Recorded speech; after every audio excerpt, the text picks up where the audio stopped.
Hi there, today is Saturday, July 17, 2021. I wrote a piece about Psychopath, Islamic Republic of Iran. The intent of this video clip or this writing um, is not being derogatory to the Islamic Republic of Iran, simply stating the fact, because people need to know fact. And lots of them, so it's going to be facts. So that's the intention of this blog entry, because we all need to know what is the Islamic Republic of Iran. So Psychopath, Islamic Republic of Iran. Define psychopath. Psychopath typically involves extensive callous and manipulative self-serving behaviors with no regard for others, and often is associated with repeated delinquency, crime, and violence. Mentally impairment in process related to the affected and cognitive, particularly social-related mental process, have been found in those with the disorder.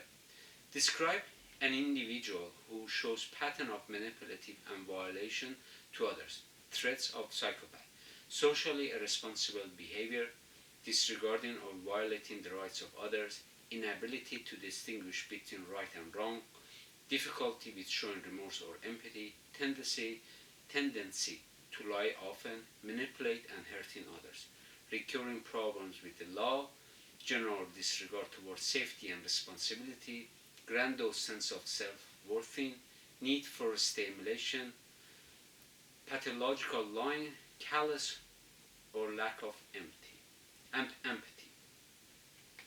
Historical fact: on January 17, 1979, I was 8 years old and watched a live television program as Muhammad Reza Shah Pahlavi left Iran, with tears running on his face like a stream of water. He could not hold his posture back from not crying. As the king was walking toward the airplane to depart from Iran, one person in his military uniform dropped on his knee, and it appeared that he was trying to prevent the king from leaving Iran. Another person in a uniform kissed the king's hand and wanted the king to stay in Iran. However, the king wanted to leave Iran. As the king entered the airplane, he looked back and said, "Iran will become a cemetery." It's going to take me some time. I buy this software so I could embed the pictures in my writing, so make it really fun and interactive. I really thanks everybody who's following me on YouTube, on my blog, and liking it. I really appreciate that, and it's really great. Most Iranians began to celebrate the king's departure from Iran as a sign of victory. Iranians felt that the king's withdrawal from Iran would become a sign of good fortune, because Khomeini promised Iranians that he would implement a utopia in Iran when the king would descend from the peacock throne. On February 1st, 1979, Khomeini returned to Iran from France after 15 years of exile. One American reporter in the airplane asked Khomeini, "How do you feel about returning to Iran?" Khomeini replied with a short word, "Nothing." And I have that video clip in my blog. If you click on it, or if you somewhere else look at it, and he says nothing, in Persian language is hichi. Khomeini had the below psychopath trait: manipulating and hurting others, tendency to lie often, grandiose sense of self-worth, socially irresponsible behavior, disregarding or violating the rights of others, inability to distinguish between right and wrong, callous or lack of empathy, manipulating and hurting others. Before the 1979 revolution, Khomeini told people that the king infringed people's freedom of speech. He wanted Iranians to be free from any restraint and speak their minds freely.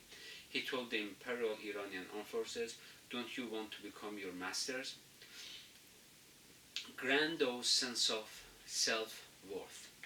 Khomeini gave himself two titles, that those two titles are blasphemous according to the Islamic laws. The Islamic laws prohibited anyone from associating anything with God, and the unity of God must remain intact. He gave the title of Ayatollah, which means sign of Allah. Last, he gave the title of Ruhullah, which means a spirit of Allah. Disregarding or violating the rights of others. When he wanted to control the political power, he issued a religious decree and asked his followers to lawnmower anyone who stood against their cause. Okay, the military officers, they were standing against his way, and it had to be eliminated. Um, the left-wing factions has to be eliminated. Everybody had to be eliminated. And these are historical facts. These are not something I'm making it up. Socially irresponsible behavior. Khomeini asked people to spy on each other and report to one another to the security apparatus. It created an atmosphere of panic in society. No one could trust anyone. All social activities became a private matter. People lost their self-authenticity and became actors and audience of one another. I talk about Charles Taylor, who talks about being self-authentic, and Erving Goffman says we are actor and audience. I always advocate the idea of being self-authentic. Be who you are. Be who you are. That is who you are. Don't change yourself. You're going to regret it later on in life. Inability to distinguish between right and wrong. Upon his arrival in Iran, he issued a religious decree to murder members of Imperial Iranian Armed Forces. Khomeini called economy is for donkeys. These are historical facts. Callous or lack of empathy. Khomeini issue. My pronunciation of empathy is not proper, okay? Khomeini issued a religious decree that virgin girls be raped before their execution because he believed a virgin girl sin would be forgiven and go to heaven. He wanted to prevent virgin girls from going to heaven. Really, what inspired me to write this piece because of this rape that Khomeini told his followers to rape women. That's why I wrote this piece. And when I was working on this piece, I always go back to introduction, then I come to what was my real intention. And the rape was inspired me, and I was thinking about these women that they're sitting in prison, they cannot go anywhere, they're trapped inside this building with these guards who are smacking them, punching them on the face. And then anyway, they were doing it because they were thinking these women are, and I'm going to read it, it's based on research, these women are over there for them. They have no honor, no honor. Hak to سرتون. The psychological profile of victimization include a pervasive sense of helplessness, passivity, loss of control, pessimism, negative thinking, intense feelings of guilt, shame, self-blame, and depression. This way of thinking can lead to hopelessness and despair. That's why, like, I put myself in those women's shoes, and I did a research to see what were they feeling at that moment. Like, what was happening? What were they going through? Like, we heard the story of the survivor who were able to escape Iran. They come out of Iran and they said they're survivors. But some of them couldn't, and because they went through that horrendous atrocity that they faced. And I just want to become their voice and say, this is what happened. Let's talk about that. Let's talk about these people. And it doesn't matter from what culture you come, no one will come and talk about it. Okay, but there is a research and we could talk about it. These girls went through hell at the time of the physical attack, and it was like hell for them. So Khomeini's intention was that this girl go to hell. The physical attack at that time was a hell too.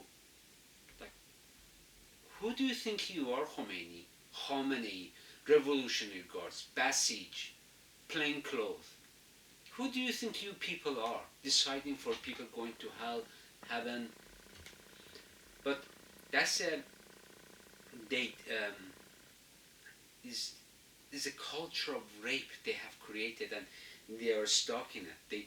They know about it and they're enjoying it. Rapists may have a psychological disorder. There is no such disorder that compels people to rape. It's saying that I was reading this one very clearly. There is no such a thing as, oh, this person is rapist because of a psychological disorder. There is no such a thing. Rapists often see women as sex objects who are there to fulfill men's sexual needs. It was written extensively about this one. Abby quoted yet another repeated offenders as saying, I felt as if I had gotten something that I was entitled to, and I felt I was repaying her for sexually arousing me. This man described both of his rape experience as powerful, tantalizing, and very exciting. Sherry Habby told DW that, not DW Deutschwort, okay, that in some cultures patriarchy and dominance are expressed through a kind of dehumanization in which women are seen as inferior to men. This makes it much easier for women to become target of aggression. According for men in such cultures, part of their cultural training is for them to lose touch with their emotions. They do not know how to deal with their feelings, and even worse, they are not aware of the feelings of others or do not care. The link between narcissism and rape seems to be especially strong when repeat offenders are concerned. One of the key characteristics shared by rapists and narcissists is a tendency to dehumanize others. There are several types of rapists. There is the opportunistic rapist who sees any chance for sexual gratification, such as the loss of self-control of their victim under the influence of alcohol. Another type is sadistic rapist, whose motivation is to humiliate and degrade victims. The vindictive rapist has anger and aggression focused directly toward women. Such a rapist believes he is permitted to sexually attack women because he feels he has been hurt, rejected, or wronged by women in the past. Rapists often deny having raped their victims and frequently try to justify their action. Men who admit rape usually try to find excuse for what they have done. Okay, and that's the part we hear the stories. The rapist in Iran, the rapist goes to the father's house and says, I had a temporary marriage before your daughter's execution. And just look at the further pain and suffering they are doing to the family. At the same time, doesn't want to accept any responsibility that he raped that girl over there, and calls all. I read it like what the victim is going through: helpless, being attacked, feeling in hell, and like, oh, okay, they are doing this because they don't want me to go to heaven, and they're doing it, so they're creating double jeopardy for the person. In conclusion, Khomeini is the founder of Islamic Republic of Iran. His blueprint for ruling Iran with iron fist is within framework of the Psychopath to control Iranians how they feel and think. Ali Khamenei adopted Khomeini's Psychopath policy to control Iranians so that he can remain in power. It does not matter who will come after Khamenei. The next head of Iran will follow Khomeini's Psychopath policy. It does not matter who will be selected to any political offices. She or he will follow Khomeini's Psychopath policy. Yes, this was. It is not written to degrade the Islamic Republic of Iran. It is written in a way of enlightenment. Of enlightenment to understand what's. So I will be speaking the Persian language.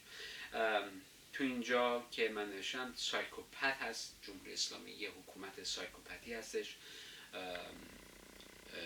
نگاه کنید پادشاه ما وقتی که میخواست از ایران بره با گرگر رفتش، چون که خمینی این BBC و اینا نشسته بودن یاد میدادن بهش چی بگن، گفتن که بیا دروغ بگو. خب اینم دروغ گفت. دیدیم که وقتی که داش میومد ایران بعد از 15 سال تبعید، خبرنگار آمریکایی ازش میپرسه چه نوع احساسی داری بعد از 15 سال داری برمیگردی ایران؟ گفته هیچی. ببینید یکی از علائم سایکوپت اینه که شخص هیچ گونه احساسی نداره.